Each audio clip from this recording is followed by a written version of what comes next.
Hello mga kamines! For today's video, ito na po ang part 2 ng Brighton trip. Yes! Ngayon ay second day namin. Nice! So, ang aming itinerary, akala ko naman talaga.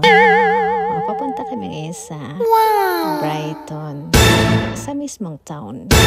Pero dahil mahaba ang biyahe, Nice! nag-decide muna kami kumain, syempre. Kasi nabuto na rin kami ng lunch eh. So, dito pala kami sa IB Asia. Tingnan mo naman ang place. Napakaganda, di ba? Kaya naman, expected mo na mahal ang kanilang food. Presentation pa lang eh. May pa-chopstick pa. Di ba? Look at that. Ang ganda. Wow! Nice! Siyempre, tingin-tingin muna tayo kung ano medyo mura-mura. For experience din siyempre. At siyempre, kaya pala mahal. Tingnan mo naman, CR2 ha? Wow! Look at that CR. Nice! Ang ganda, diba? Pang hotel. Pwede ka dito matulog. At paglabas namin, after namin ng lunch, yan, meron konting mga music street. Kaya syempre, nanonood muna kami kung anong meron dito. Nice! Sa labas siya ng church eh. So, may music. Pwede ka magbigay ng pera if you like. Ang saya naman. Tapos, pagdating ng hapon, ganito na yung view dito. Pero 7 PM na yan ha, maliwanag pa. Yan ang mga party-party ng mga kids. Nice! Ganda ng view, di ba? Oh my Diba God! Kung anong tawag niya sa dagat na yan. Pero, yan kasi yung pier na yan eh. Yung view yan. Pagdating sa, pwede dyan kumain. Ayan meron pang merry-go-round. Nice! Inuman. Siyempre, may pulis din na nakabantay dyan. In case na merong magwalwal. Mahirap na. Security first, siyempre. Ang ganda. Oh, look at the bird. Mga bird dito, malalaya silang lumilipad talaga. At, ito pa yung isang maganda rito sa Brighton. Mayroong UFO and upside down house. And the side, Nice! yung ang beach. Tapos meron ding nagkakantahan na banda dyan sa may street. Diba? Nice! Ang dami dito mga events sa street na ito. Sa place na ito. Siyempre, nakikinig muna sa music, kahit di naman alam kung ano music, pero maganda in fairness. Diba? And then, ayun na nga. Ano ba tawag dito? Skateboard. May mga nag-i-skateboard din dito. Uy!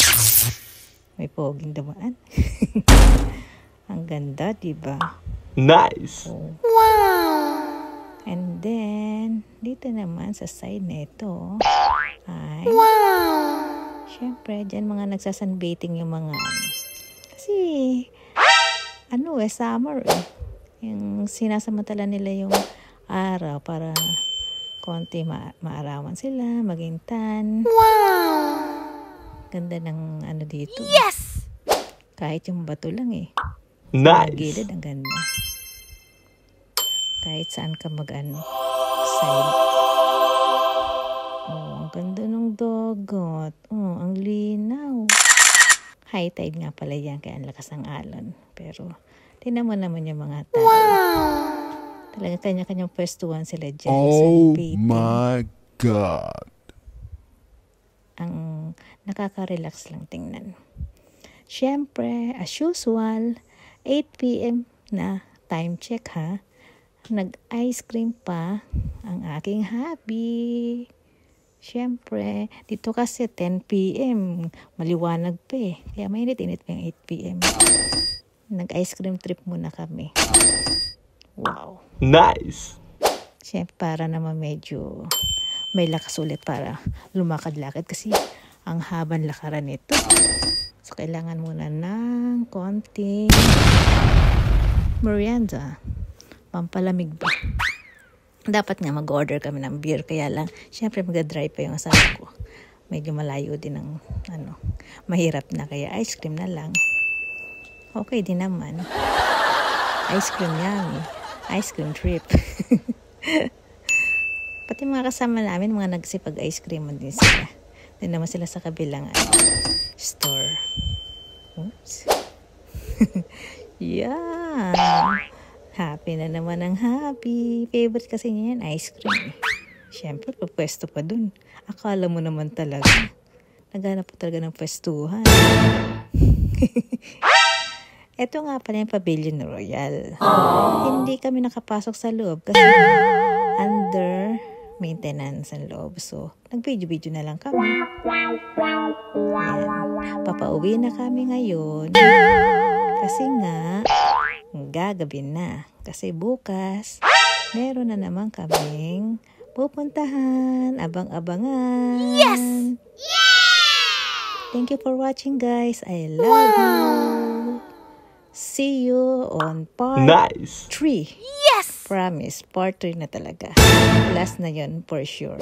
Pupunta kami sa Berlin Gap and Seven Sisters. Wow! So, see you on my